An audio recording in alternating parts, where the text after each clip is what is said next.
सदाशिवसमारम्भां श्रीशङ्कराचार्यमध्यमाम् अस्मदाचार्यपर्यन्तां वन्दे गुरुपरम्परां। ध्येयं सदा परिभवग्नमभीष्टदोहं तीर्थास्पदं शिवविरञ्चिनुतं शरण्यं विद्यार्थिहं प्रणतपालभवाब्धिपोतं वन्दे महापुरुषते चरणारविन्दं। सच्चिदानन्दरूपाय विश्वोत्पत्त्यादिहेतवे तापत्रयविनाशाय श्रीकृष्णाय वयं नुमः। आप सभी का स्वागत है आज की हमारी शास्त्र अध्ययन की कक्षा में, जहां हम अध्ययन कर रहे हैं महाभारत। पिछली कक्षा में हमने अध्ययन किया कि महाभारत के 10वें दिन का युद्ध जो है वो चल रहा है और दोनों तरफ की सेनाएं बड़ा भीषण युद्ध कर रही हैं। जो बड़े बड़े महारथी हैं वो एक दूसरे से आमना सामना करते हैं, एक दूसरे पर आक्रमण करते हैं।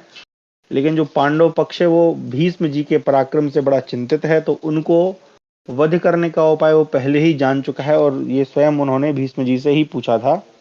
तो भीष्म जी ने जैसे बताया कि मैं शिखंडी पे आक्रमण नहीं करूंगा, तो तुम शिखंडी को सामने लेके आना। तो अर्जुन जो है उसको शिखंडी को उत्साहित करते हैं, उसको युद्ध के सामने लेकर आते हैं और दोनों सेनाएं आपस में लड़ती हैं।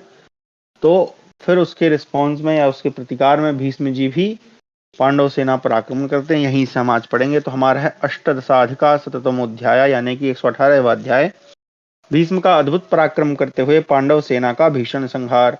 संजयोवाच समं भीयुडेष्वनुके नीकेषु भूयिष्ठेष्वनिवर्तिनः ब्रह्मलोकपरः सर्वे समपद्यन्त भारत। यहीनेकमनीकेन समसज्जत संकुले रथानारथिभिः सार्धं पदातानापदातिभिः अश्वानास्वयुध्यन्त गजाना गजयोधिभिः उन्मत्तवत्तमन्महाराज युध्यन्ते तत्र भारत।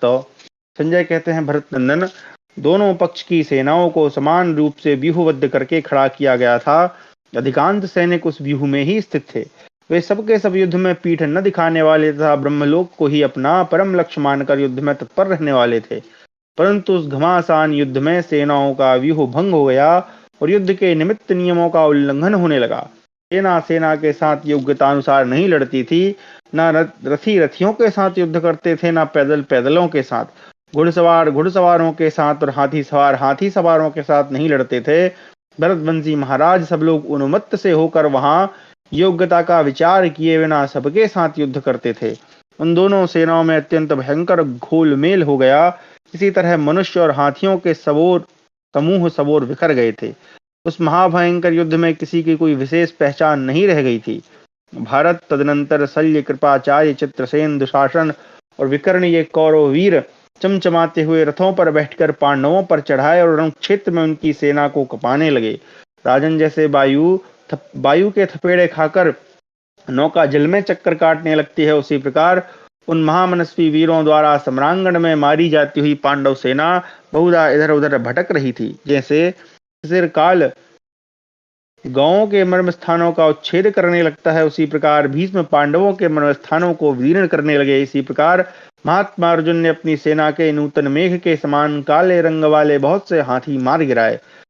अर्जुन के द्वारा बहुत से पैदलों के यूथपति मिट्टी में मिलते दिखाई दे रहे थे। नाराजों और बाणों से पीड़ित हुए सहस्त्रों महान गज घोर आर्तनाद करके पृथ्वी पर गिर रहे थे। मारे गए महामनस्वी वीरों के आभरण भूषित शरीरों कुंडल मंडित मस्तकों से आच्छादित हुई वह रणभूमि बड़ी शोभा पा रही थी। महाराज, बड़े बड़े वीरों का विनाश करने वाले उस महायुद्ध में जब एक और भीष्म और दूसरी ओर पांडुनंदन धनंजय पराक्रम प्रकट कर रहे थे, उस समय पितामह भीष्म को महान पराक्रम में प्रवृत्त देख आपके सभी पुत्र सेनाओं के साथ स्वर्ग को अपना परम लक्ष्य बनाकर युद्ध में मृत्यु चाहते हुए पांडवों पर चढ़ाए। राजन नरेश्वर, सूरवीर पांडव भी पुत्रों सहित आपके दिए हुए नाना प्रकार के अनेक क्लेशों का स्मरण करके युद्ध में भय छोड़कर ब्रह्मलोक जाने के लिए उत्सुक हो बड़ी प्रसन्नता के साथ आपके सैनिकों और पुत्रों के साथ युद्ध करने लगे। उस समय समर भूमि में पांडव सेनापति महारथी धृष्टद्युम्न ने अपनी सेना से कहा, सोमको, तुम संजय वीरों को साथ लेकर गंगानंदन भीष्म पर टूट पड़ो। सेनापति की यह बात सुनकर सोमक और संजय वीर बाणों की भारी वर्षा से घायल होने पर भी गंगानंदन भीष्म की ओर दौड़े। राजन, तब आपके पितृतुल्य शांतनु भीष्म बाणों की मार खाकर अमरस में भर गए और संजयों के साथ युद्ध करने लगे। तात पूर्व काल में परम बुद्धिमान परशुराम जी ने उन्हें यशस्वी भीष्म को शत्रु सेना का विनाश करने वाली जो अस्त्र शिक्षा प्रदान की थी, उसका आश्रय लेकर पांडव पक्षीय शत्रु सेना का संहार करते हुए कुरुकुल के वृद्ध पितामह एवं शत्रु वीरों का नाश करने वाले भीष्म नित्य प्रति 10,000 मुख्य योद्धाओं का वध करते आ रहे थे। भरतश्रेष्ठ उस 10वें दिन आने पर एकमात्र भीष्म ने युद्ध में मत्स्य और पांचाल देश की सेनाओं के अगणित हाथी घोड़ों को मारकर 7 महारथियों का वध कर डाला। प्रजानाथ, फिर 5,000 रथियों का वध करके आपके पितृतुल्य भीष्म ने अपने अस्त्र शिक्षा बल से उस महायुद्ध में 14,000 पैदल सिपाहियों, 1,000 हाथियों और 10,000 घोड़ों का संहार कर डाला। तदनंतर समस्त भूमिपालों की सेना का उच्छेद करके राजा विराट के प्रिय भाई शतानीक को मार गिराया। महाराज शतानीक को रण क्षेत्र में मारकर प्रतापी भीष्म ने भल्ल नामक बाणों द्वारा 1,000 नरेशों को धराशायी कर दिया। उस रण क्षेत्र में समस्त योद्धा भीष्म के भय से उद्विग्न हो अर्जुन को पुकारने लगे। पांडव पक्ष के जो कोई नरेश अर्जुन के साथ गए थे, वे भीष्म के सामने पहुंचते ही यमलोक के पथिक हो गए। इस प्रकार भीष्म ने 10 दिशाओं में सबोर अपने बाणों का जाल सा बिछा दिया और कुंती कुमारों की सेना को परास्त करके वे सेना के प्रमुख भाग में स्थित हो गए। 10वें दिन ये महान पराक्रम करके हाथ में धनुष लिए वे दोनों सेनाओं के बीच में खड़े हो गए। राजन, जैसे ग्रीष्म ऋतु में आकाश के मध्य भाग में पहुंचे हुए दोपहर के तपते हुए सूर्य की ओर देखना कठिन होता है, उसी प्रकार उस समय कोई राजा भीष्म की ओर आंख उठाकर देखने का भी साहस न कर सके। भारत, जैसे पूर्व काल में देवराज इंद्र ने संग्राम भूमि में दैत्यों की सेना को संतप्त किया था, उसी प्रकार भीष्म जी पांडव योद्धाओं को संताप दे रहे थे। उन्हें इस प्रकार पराक्रम करते देख मधु दैत्य को मारने वाले देवकी नंदन भगवान श्री कृष्ण ने अर्जुन से प्रसन्नता पूर्वक कहा, अर्जुन, ये शांतनु नंदन भीष्म दोनों सेनाओं के बीच में खड़े हैं। यदि तुम बलपूर्वक इन्हें मार सको तो तुम्हारी विजय हो जाएगी। जहां ये इस सेना का संहार कर रहे हैं, वहीं पहुंचकर इन्हें बलपूर्वक स्तंभित कर दो, यानी जिससे ये न आगे या पीछे की ओर हट सकें। विहो, तुम्हारे सिवा दूसरा कोई ऐसा नहीं जो भीष्म के बाणों की चोट सह सके। राजन, इस प्रकार भगवान से प्रेरित होकर कपिध्वज अर्जुन ने उसी क्षण अपने बाणों द्वारा रथ ध्वज और घोड़ों सहित भीष्म को आच्छादित कर दिया। कुरुश्रेष्ठ वीरों में प्रधान भीष्म ने भी अपने बाण समूहों द्वारा अर्जुन के चलाए हुए बाणों के समुदाय के टुकड़े टुकड़े कर दिए। तत्पश्चात उत्तम गांठ और तीखी धार वाले वज्रतुल्य बाणों द्वारा वे पुनः पांडव महारथियों का शीघ्रता पूर्वक वध करने लगे। इसी समय पांचाल राज द्रुपद, पराक्रमी धृष्टकेतु, पानुनंदन भीमसेन, द्रुपद कुमार धृष्टद्युम्न, नकुल सहदेव, चेकितान, 5 कैकेय राजकुमार, महाबाहु सात्विकी, सुभद्रा कुमार अभिमन्यु, घटोत्कच द्रौपदी के 5 पुत्र, शिखंडी पराक्रमी कुंतीभोज, सुशर्मा तथा विराट, ये और दूसरे भी बहुत से महाबली पांडव सैनिक भीष्म के बाणों से पीड़ित हो शोक के समुद्र में डूब रहे थे, परंतु अर्जुन ने उन सब का उद्धार कर दिया। तो शिखंडी अपने उत्तम अस्त्रों को लेकर बड़े वेग से भीष्म की ही ओर दौड़ा। उस समय किरीटधारी अर्जुन उसकी रक्षा कर रहे थे। तत्पश्चात युद्ध विभाग के अच्छे ज्ञाता और किसी से परास्त न होने वाले अर्जुन ने भीष्म के पीछे चलने वाले समस्त योद्धाओं को मारकर स्वयं भी भीष्म पर ही धावा किया। इसके साथ सात्विकी, चेकितान, द्रुपद कुमार, धृष्टद्युम्न, विराट, द्रुपद, माद्री कुमार, पांडुपुत्र नकुल, सहदेव ने भी युद्ध में भीष्म पर ही आक्रमण किया। ये सबके सब सुदृढ़ धनुष धारण करने वाले अर्जुन से सुरक्षित थे। द्रौपदी के 5 पुत्र अभिमन्यु भी महान अस्त्र शस्त्र लिए सम्रांगण में भीष्म की ही ओर दौड़े। वे सब वीर सुदृढ़ धनुष धारण करने वाले, युद्ध से कभी पीछे न हटने वाले थे। इन्होंने शत्रुओं के बाणों को नष्ट करने वाले सहायकों द्वारा भीष्म को बारंबार पीड़ित किया, परंतु उदार चेता भीष्म उन श्रेष्ठ राजाओं के छोड़े हुए समस्त बाण समूहों का नाश करके पांडवों की विशाल सेना में घुस गए। वहां पितामह भीष्म खेल सा करते हुए अपने बाणों द्वारा पांडव सैनिकों के अस्त्र शस्त्रों का विनाश करने लगे, परंतु शिखंडी के स्त्रीत्व का स्मरण करके वे बारंबार मुस्कुरा कर रह जाते, उस पर बाण नहीं चलाते थे। महारथी भीष्म ने द्रुपद की सेना के 7 रथियों को मार डाला। तब एकमात्र भीष्म पर धावा करने वाले मत्स्य, पांचाल और चेदी देश के योद्धाओं का महान कोलाहल क्षण भर में वहां गूंज उठा। परंतप जैसे बादल सूर्य को ढक लेते हैं, उसी प्रकार उन वीरों ने पैदल, घुड़सवार तथा रथियों के समुदाय से बहुसंख्यक बाणों द्वारा भीष्म को आच्छादित कर दिया। उस समय गंगानंदन भीष्म अकेले युद्ध के मैदान में शत्रुओं को अत्यंत संतप्त कर रहे थे। तदनंतर भीष्म तथा उन योद्धाओं में देवासुर संग्राम के समान भयंकर युद्ध होने लगा। इसी बीच में किरीटधारी अर्जुन शिखंडी को आगे करके भीष्म के समीप जा पहुंचे। इस प्रकार हमारा 118वां अध्याय समाप्त हुआ। 119वां अध्याय। कौरव पक्ष के प्रमुख महारथियों द्वारा सुरक्षित होने पर भी अर्जुन का भीष्म को रथ से गिराना, सरसैया पर स्थित भीष्म के समीप हंस रूपधारी ऋषियों का आगमन तथा उनके कथन से भीष्म का उत्तरायण की प्रतीक्षा करते हुए प्राण धारण करना। संजयोवाच एवं ते पांडवः सर्वे पुरस्कृत्य शिखंडिनं बिभ्यधु समरे भीष्मं परिवार्य समन्ततः तग्निभिः सुघोराघी परिघैश्च परस्वधैः मुद्गरैः मुसलैः प्रासे क्षेपणीयश्च सर्वसः सरैकनकपुङ्खैश्च शक्तितोमरकम्पनैः नाराचैः वत्सदन्तैश्च भुसुण्डीभिश्च सर्वसः अताडयन् रणे भीष्मं सहिता सर्वसंजयः सविशीर्णतनुत्राण पीड़ितो बहुविस्तदा। संजय कहते हैं, राजन, इस प्रकार शिखंडी को आगे करके सभी पांडवों ने समर भूमि में भीष्म को सबोर से घेर कर बींधना आरंभ किया। समस्त संजय वीर एक साथ संगठित हो भयंकर शतघ्नि, परिघ, फरसे, मुद्गर, मुशल, प्रास, गोफन, स्वर्णमय पंख वाले बाण, शक्ति, तोमर, कंपन, नाराज, वत्सदंत और भुसुंडी आदि अस्त्र शस्त्रों द्वारा रणभूमि में भीष्म को सबोर से पीड़ा देने लगे। उस समय बहुसंख्यक योद्धाओं के द्वारा अनेक प्रकार के अस्त्रों से पीड़ित होने के कारण भीष्म का कवच छिन्न भिन्न हो गया। उनके मर्म स्थान विदीर्ण होने लगे, तो भी उनके मन में व्यथा नहीं हुई। वे शत्रुओं के लिए प्रलयकाल की अग्नि के समान अद्भुत तेज से प्रज्वलित हो उठे। धनुष और बाण ही धधकती हुई आग थे। अस्त्रों का प्रसार ही वायु का सहारा था। रथों के पहियों की घड़घड़ाहट उस आग की आंच थी। बड़े बड़े अस्त्रों का प्राकट्य अंगार के समान था। विचित्र चाप ही उस आग की प्रचंड ज्वालाओं के समान था। बड़े बड़े वीर ही ईंधन के समान उसमें गिरकर भस्म हो रहे थे। पितामह भीष्म एक ही क्षण में रथ की पंक्ति तोड़कर घेरे से बाहर निकल आते और पुनः राजाओं की सेना के मध्य भाग में प्रवेश करके वहां विचरते दिखाई देते थे। प्रजानाथ तत्पश्चात पांचाल राज द्रुपद तथा धृष्टकेतु की कुछ भी परवाह न करके वे पांडव सेना के भीतर घुस आए।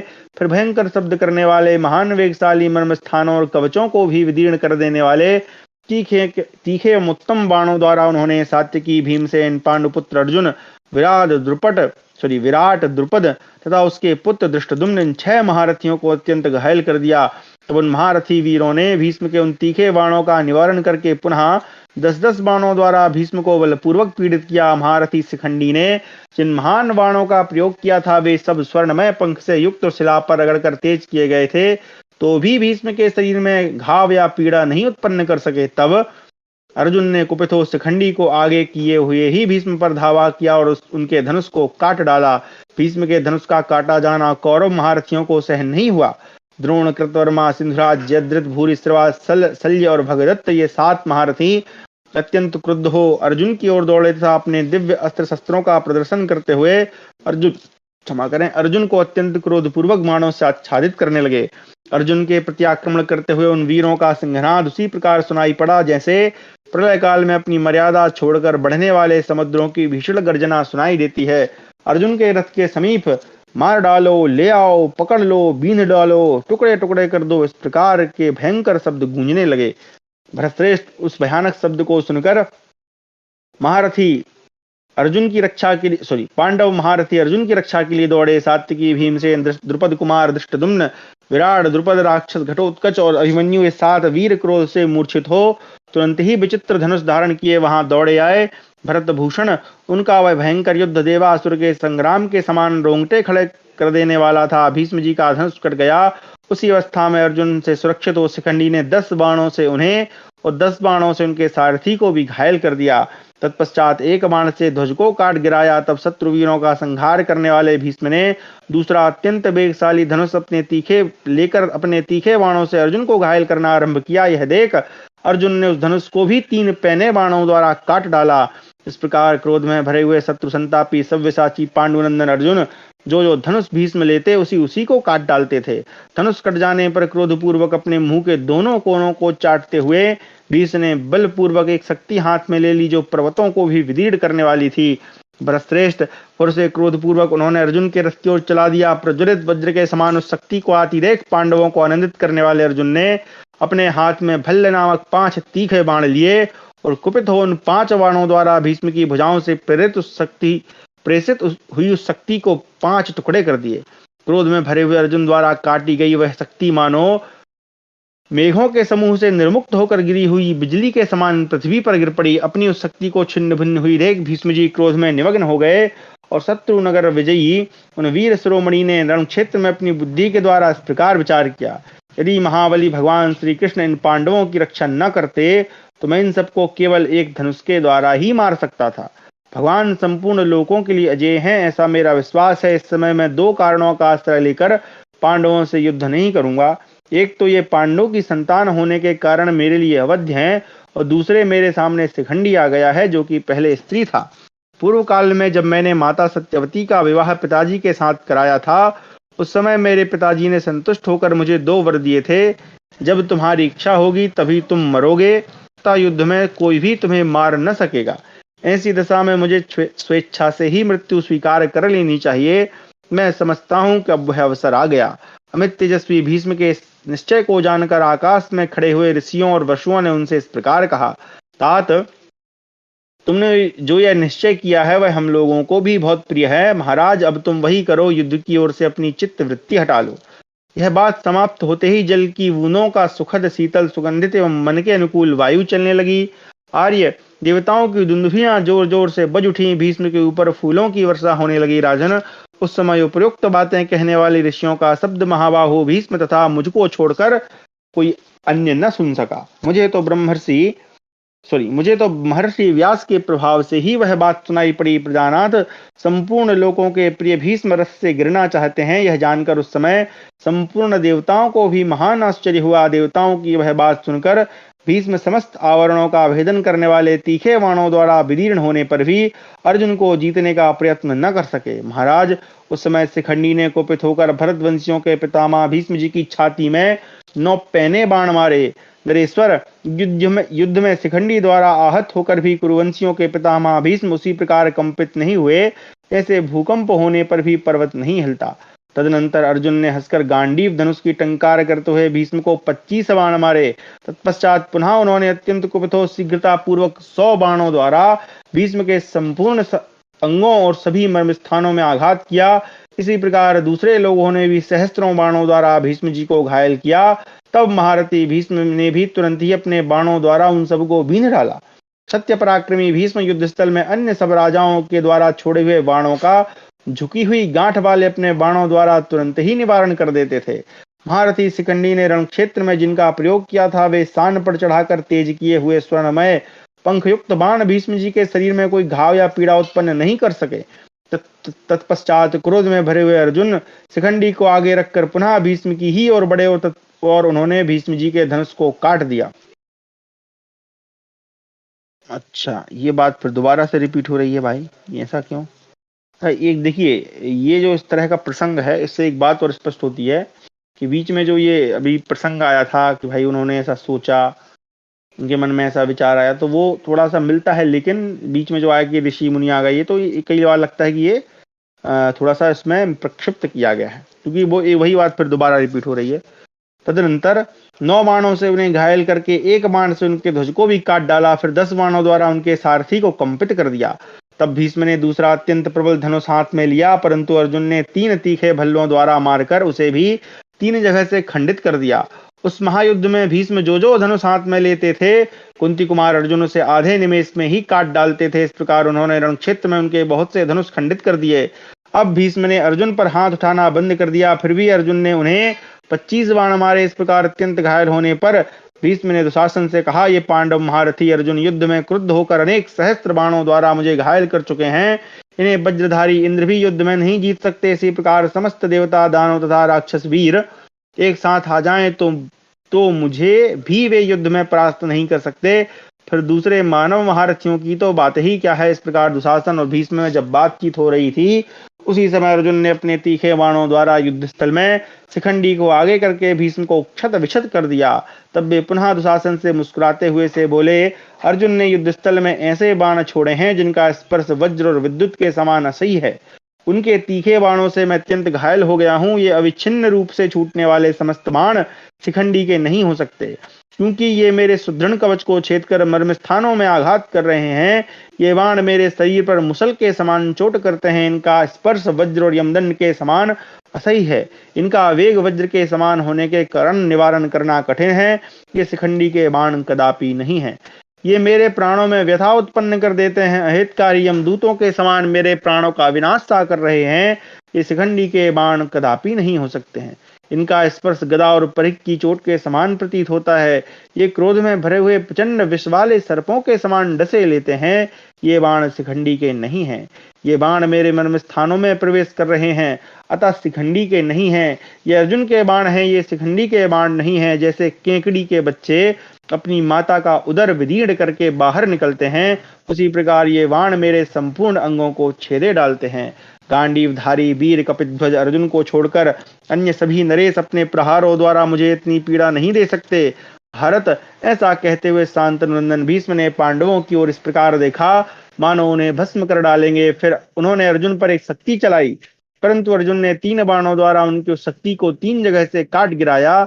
भरत नंदन, समस्त कौरव वीरों के देखते देखते गंगानंदन भीष्म ने मृत्यु अथवा विजय, इन 2 में से किसी एक का वर्ण करने के लिए अपने हाथ में स्वर्ण भूषित ढाल और तलवार ले ली। परंतु वे अभी रथ से उतर भी नहीं पाए थे कि अर्जुन ने अपने बाणों द्वारा उनकी ढाल के 100 टुकड़े कर दिए। वह एक अद्भुत सी बात हुई। इसी समय राजा युधिष्ठिर ने अपने सैनिकों को आज्ञा दी, वीरों, गंगानंदन भीष्म पर आक्रमण करो। उनकी ओर से तुम्हारे मन में तनिक भी भय नहीं होना चाहिए। तदनंतर वे पांडव सैनिक सब ओर से तोमर, प्रास, बाण, समुदाय, पट्टिस, खड्ग, तीखे, नाराज, वत्सदंत तथा भल्लों का प्रहार करते हुए एकमात्र भीष्म की ही ओर दौड़े। तदनंतर पांडवों की सेना में घोर संघनाद हुआ। इसी प्रकार भीष्म की विजय चाहने वाले आपके पुत्र भी उस समय गर्जना करने लगे। आपके सैनिक एकमात्र भीष्म की रक्षा और सिंहनाद करने लगे। वहां आपके योद्धाओं का शत्रुओं के साथ भयंकर युद्ध हुआ।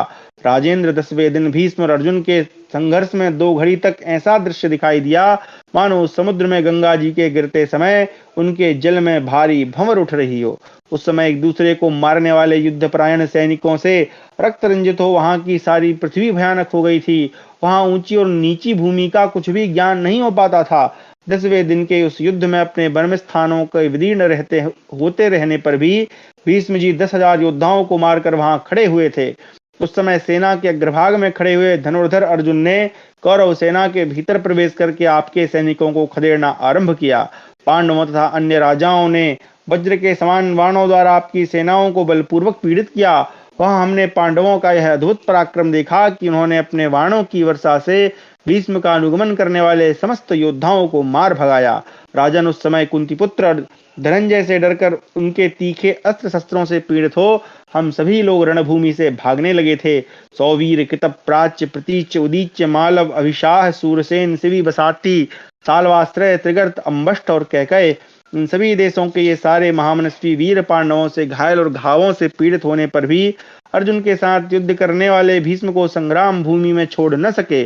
तदनंतर एकमात्र भीष्म को पांडव पक्षीय बहुत से योद्धाओं ने चारों ओर से घेर लिया और समस्त कौरवों को सबोर खदेड़कर उनके ऊपर बाणों की वर्षा आरंभ कर दी। राजन, उस समय भीष्म के रथ के समीप मार गिराओ, पकड़ लो, युद्ध करो, टुकड़े टुकड़े कर डालो इत्यादि भयंकर शब्द गूंज रहे थे। महाराज, समर में भीष्म सैकड़ों और हजारों वीरों का वध करके स्वयं इस स्थिति में पहुंच गए कि उनके शरीर में 2 अंगुल भी ऐसा स्थान नहीं रह गया जो बाणों से विद्ध न हुआ हो। इस प्रकार आपके ताऊ भीष्म युद्ध स्थल में अर्जुन के तीखे बाणों से अत्यंत विद्ध हो गए थे। उनका शरीर छिदकर छलनी हो रहा था। वे उसी अवस्था में, जबकि दिन थोड़ा ही शेष था, आपके पुत्रों के देखते देखते पूर्व दिशा की ओर मस्तक किए रथ से नीचे गिर पड़े थे। भारत, रथ से भीष्म के गिरते समय आकाश में खड़े हुए देवताओं तथा भूतलवर्ती राजाओं में बड़े जोर से हाहाकार मच गया। महाराज, महात्मा पितामह भीष्म को रथ से नीचे गिरते देख हम सब लोगों के हृदय भी उनके साथ ही गिर पड़े। वे महाबाहु भीष्म संपूर्ण धनुर्धरों में श्रेष्ठ थे। वे कटी हुई इंद्र की ध्वजा के समान पृथ्वी को शब्दायमान करते हुए गिर पड़े। उनके सारे अंगों में सबोर बाण बिंधे हुए थे, इसलिए गिरने पर भी उनका धरती से स्पर्श नहीं हुआ। रथ से गिरकर बाण सैया पर सोए हुए पुरुष प्रवर महाधनुर्धर भीष्म के भीतर दिव्य भाव का आवेश हुआ। आकाश से मेघ वर्षा करने लगे, धरती कांपने लगी। गिरते गिरते उन्होंने देखा अभी सूर्य दक्षिणायन में है, अर्थात यह मृत्यु के लिए उत्तम समय नहीं है। भारत समय का विचार करके वीरवर भीष्म ने अपने होश हवास को ठीक रखा।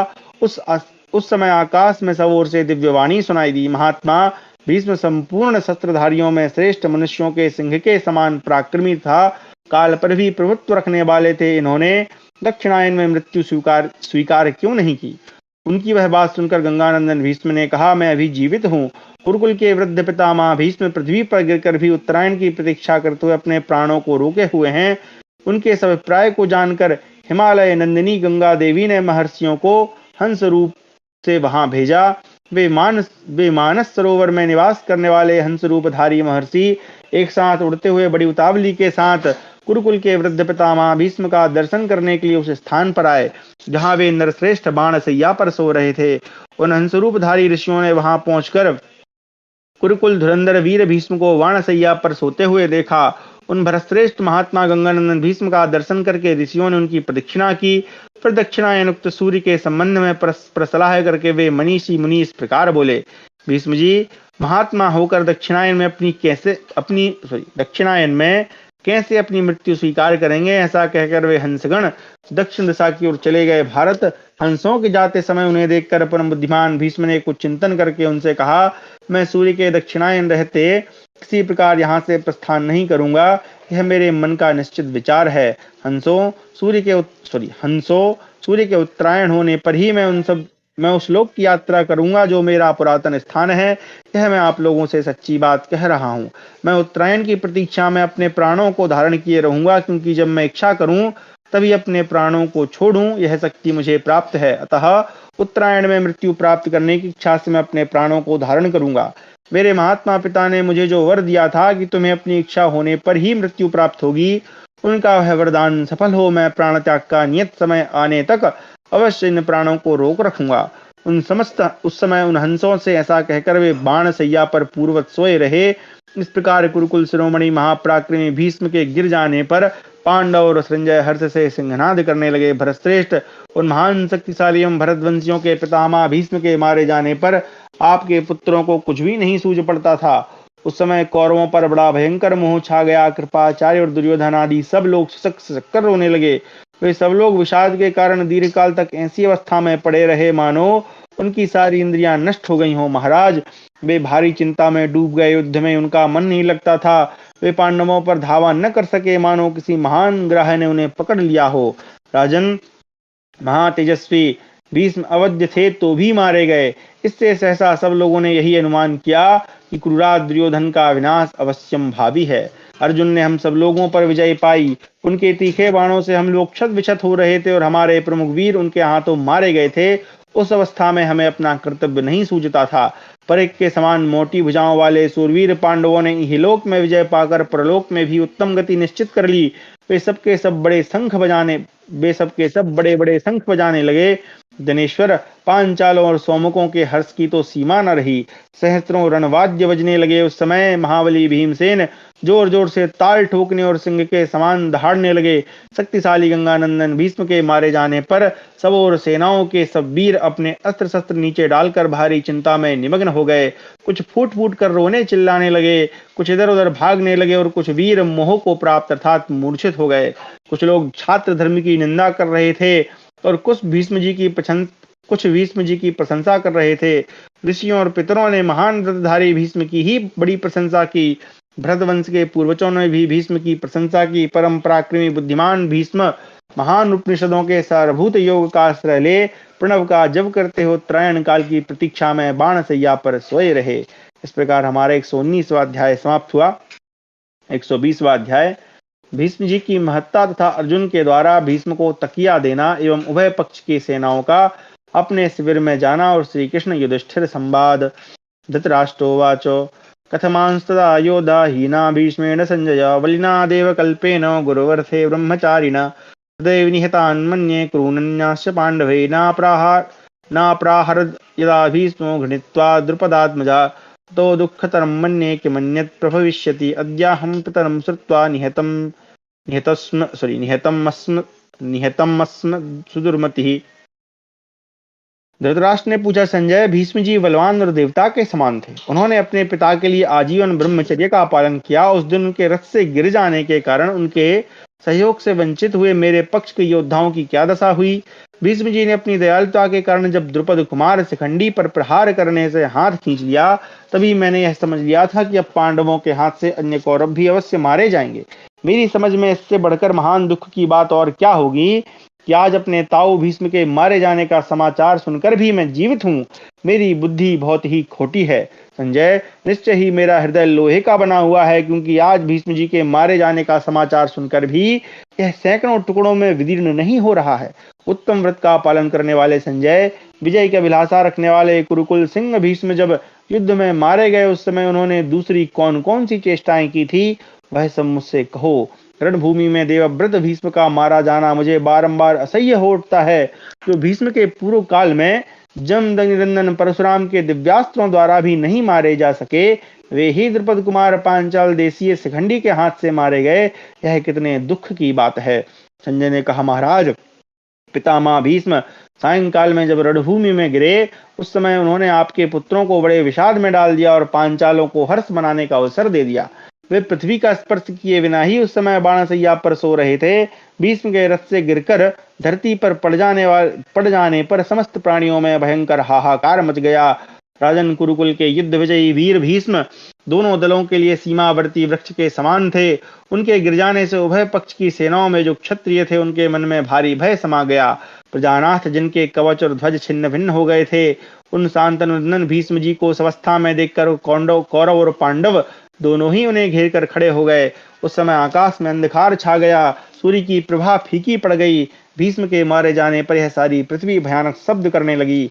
वहां सोए हुए पुरुष प्रवर भीष्म को देखकर कुछ दिव्य प्राणी कहने लगे, ये ब्रह्म ज्ञानियों के शिरोमणि हैं, ये ब्रह्मवेत्ताओं में श्रेष्ठ हैं। इन्हीं पुरुष सिंह ने पूर्व काल में अपने पिता शांतनु को कामासक्त जानकर अपने आप को ऊर्ध्वरेता अर्थात नैष्ठिक ब्रह्मचारी बना लिया।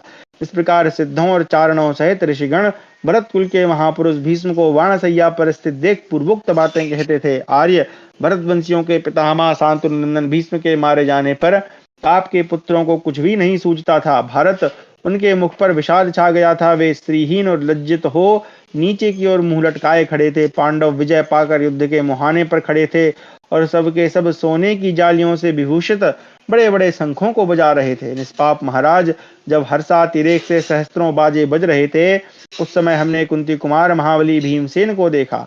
वे महान बल और पराक्रम से संपन्न शत्रु को वेग पूर्वक मार देने के कारण अत्यंत हर्ष के साथ नाच रहे थे।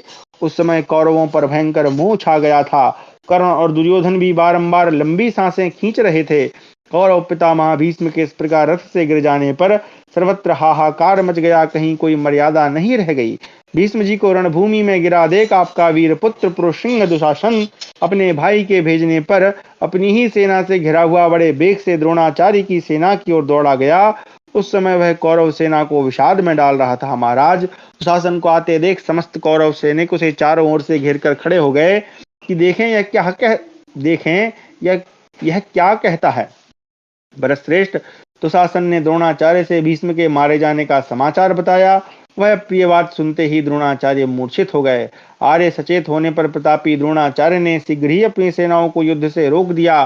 कौरवों को युद्ध से लौटते देख पांडवों ने भी शीघ्रगामी अश्वों पर चढ़े हुए दूतों द्वारा सबोर आदेश भेजकर अपने सैनिकों का भी युद्ध बंद करा दिया। बारी बारी से सब सेनाओं के युद्ध से निवृत्त हो जाने पर सब राजा कवच खोलकर भीष्म के पास आए। तदनंतर लाखों योद्धा युद्ध से विरत होकर जैसे देवता प्रजापति की सेवा में उपस्थित होते हैं, उसी प्रकार महात्मा भीष्म के पास आए। वे पांडव तथा कौरव बाणशैया पर सोए हुए भरतश्रेष्ठ भीष्म की सेवा में पहुंचकर उन्हें प्रणाम करके खड़े हो गए।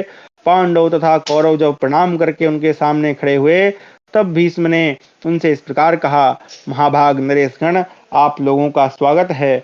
देवोपम महारथियों, आपका स्वागत है। मैं आप लोगों के दर्शन से बहुत संतुष्ट हूँ। इस प्रकार उन सब लोगों से स्वागत भाषण करके अपने लटकते हुए सिर के द्वारा ही वे बोले, राजाओं, मेरा सिर बहुत लटक रहा है, इसके लिए आप लोग मुझे तकिया दें। एक मिनट, तकिया के लिए शब्द क्या है? अभिमंत्र्याथ तान एवं शिरसा लंबता ब्रवी सिरो में लंबति तीर्थम उपधानम प्रदीयतम। ठीक है, उपधान उस समय ही कहा जाता था।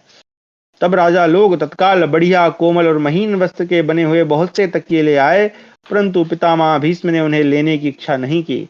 तदनंतर पुरुषंग भीष्म ने हंसते हुए उन राजाओं से कहा, भूमिपालो, ये तकिए वीर सैया के अनुरूप नहीं हैं। इसके बाद वे संपूर्ण लोकों के विख्यात नरश्रेष्ठ महाबाहु पांडुपुत्र धनंजय की ओर देखकर इस प्रकार बोले, महाबाहु धनंजय, मेरा सिर लटक रहा है। बेटा, यहाँ इसके अनुरूप जो तकिया तुम्हें ठीक जान पड़े वह ला दो। संजय कहते हैं, राजन, तब अर्जुन ने पितामह भीष्म को प्रणाम करके अपना विशाल धनुष चढ़ा लिया और आंसू भरे नेत्रों को से देखकर इस प्रकार कहा, समस्त शस्त्रधारियों में अग्रगण कुरुश्रेष्ठ दुर्जय वीर पितामह, मैं आपका सेवक हूँ, आज्ञा दीजिए क्या सेवा करूं।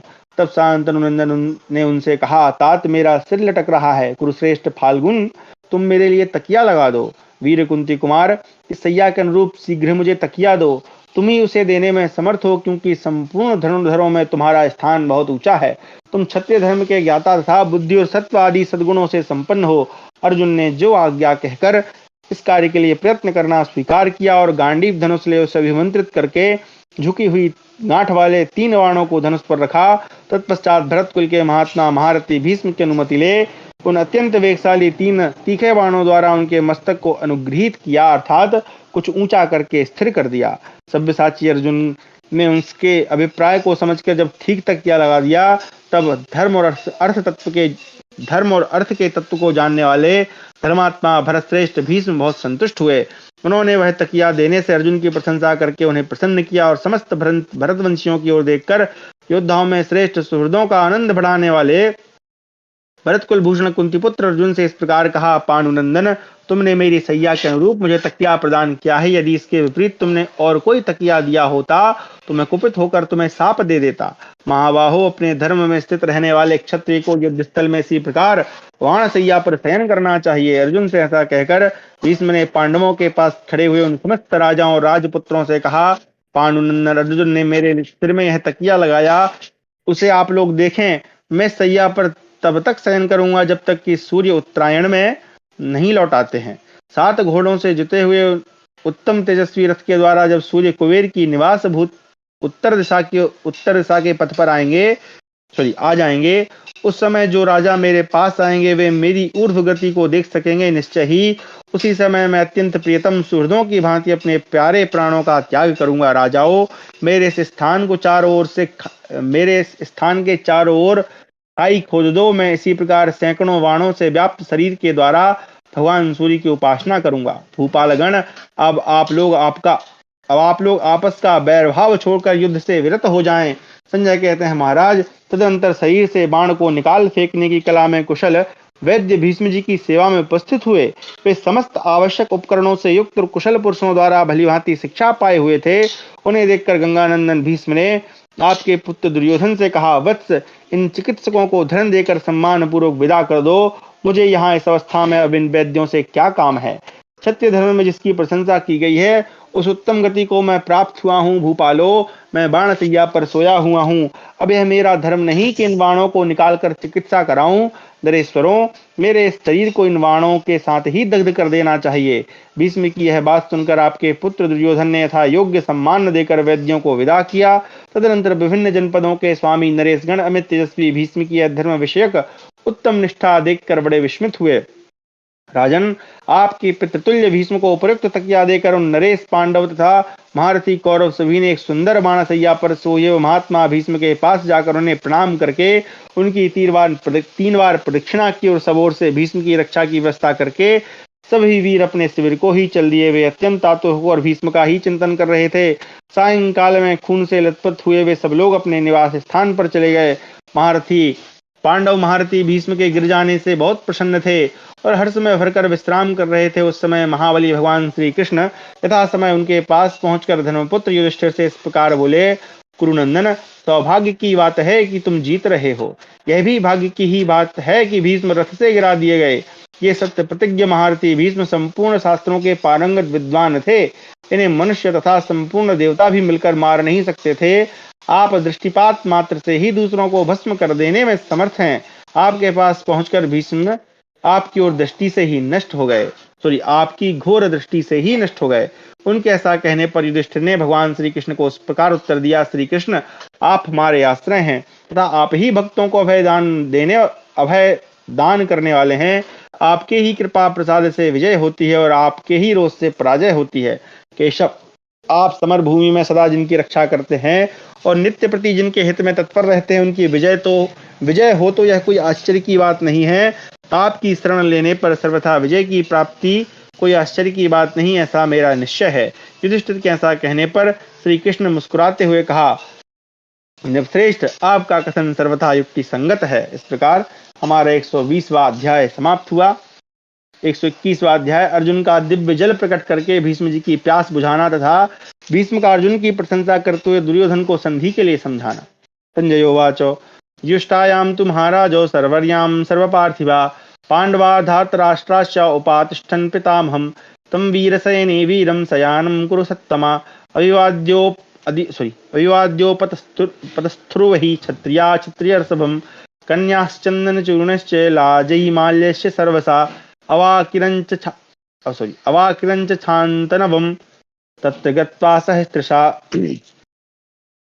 संजय कहते हैं, महाराज, जब रात बीती और सवेरा हुआ उस समय सब राजा पांडव तथा आपके पुत्र पुनः वीरशैया पर सोए हुए वीर पितामह भीष्म की सेवा में उपस्थित हुए। कुरुश्रेष्ठ वे सब क्षत्रिय श्रोमणी भीष्म जी को प्रणाम करके उनके समीप खड़े हो गए। सहस्त्रों कन्याएं वहां जाकर चंदन चूर्ण लाजा अर्थात खील और माला फूल आदि सब प्रकार की शुभ सामग्री भीष्म के ऊपर बिखेरने लगी।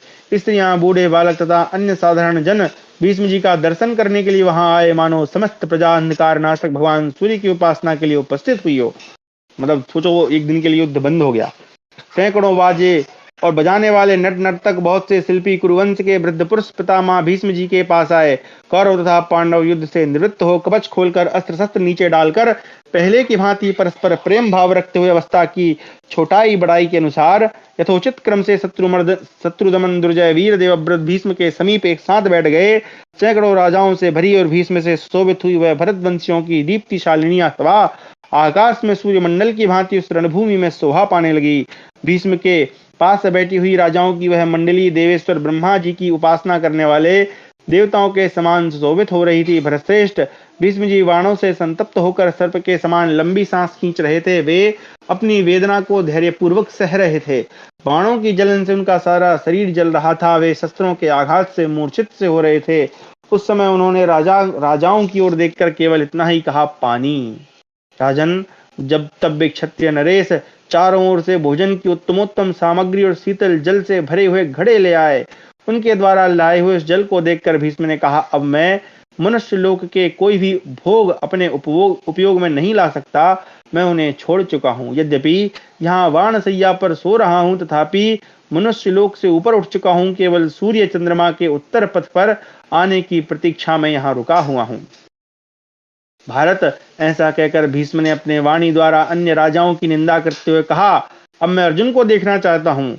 तब महाबाहु अर्जुन पितामह भीष्म के पास जाकर उन्हें प्रणाम करके हाथ जोड़े खड़े हुए और विनय पूर्वक बोले, मेरे लिए क्या आज्ञा है, मैं कौन सी सेवा करूं। राजन, प्रणाम करके आगे खड़े हुए पांडुपुत्र अर्जुन को देखकर धर्मात्मा भीष्म बड़े प्रसन्न हुए। उस प्रकार बोले, अर्जुन, तुम्हारे बाणों से मेरे संपूर्ण अंग बिंधे हुए हैं, अतः मेरा शरीर दग्धसा हो रहा है।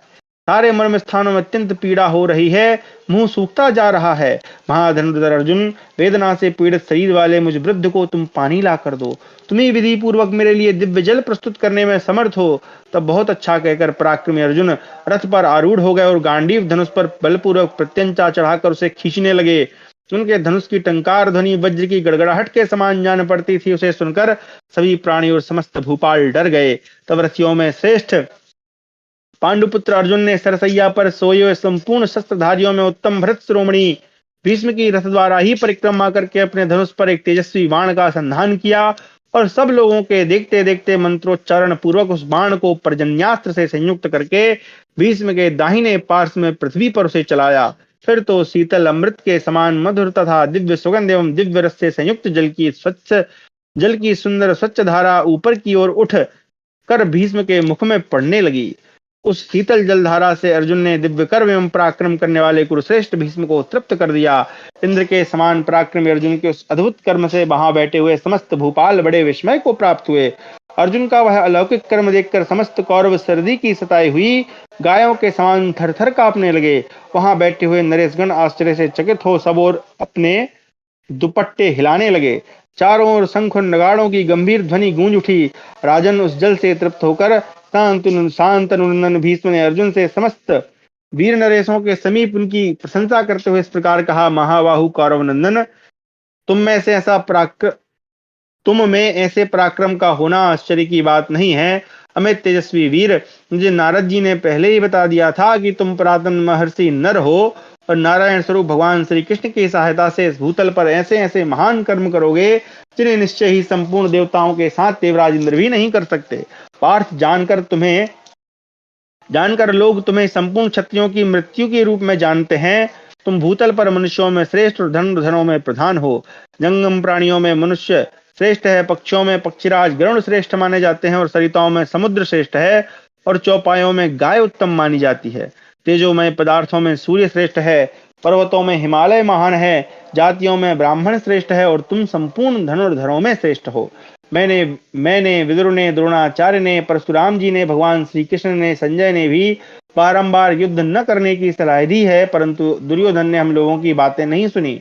दुर्योधन की बुद्धि विपरीत हो गई है, वह चेत सा हो रहा है, इसलिए हम लोगों की बात पर विश्वास नहीं करता। वह शास्त्रों की मर्यादा का उल्लंघन कर रहा है, इसलिए भीमसेन के बल से पराजित हो मारा जाकर रणभूमि में दीर्घ काल के लिए सो जाएगा।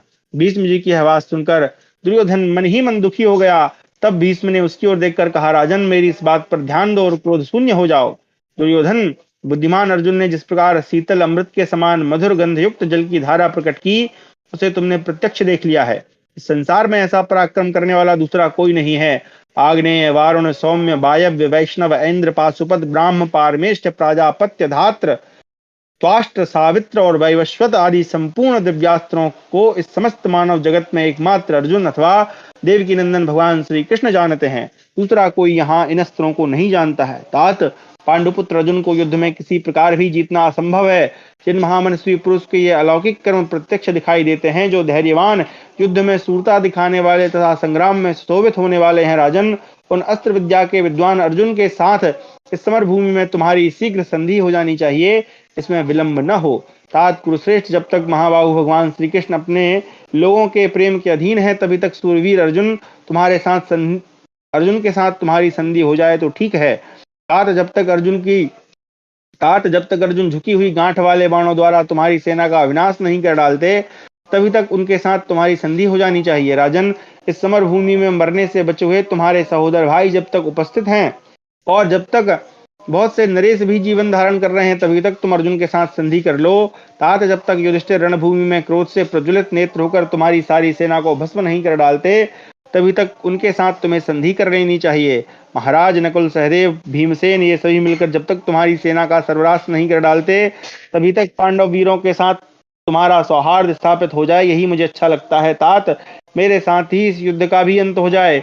तुम पांडवों के साथ संधि कर लो। अनग, मैंने तुमसे जो बातें मैंने तुमसे कही हैं, वे तुम्हें रुचिकर प्रतीत हो। मैं संधि को ही तुम्हारे तथा कौरव कुल के लिए कल्याणकारी मानता हूँ। राजन, तुम क्रोध छोड़कर कुंती कुमारों के साथ संधि स्थापित कर लो। अर्जुन ने आज तक जो कुछ किया है उतना ही बहुत है। मुझ भीष्म के जीवन का अंत होने से तुम्हारे वैर का भी अंत हो जाए, तुम लोगों में प्रेम संबंध स्थापित हो जाए और जो लोग मरने से बचे हैं वे भी अच्छी तरह जीवित रहें, इसके लिए तुम प्रसन्न हो जाओ।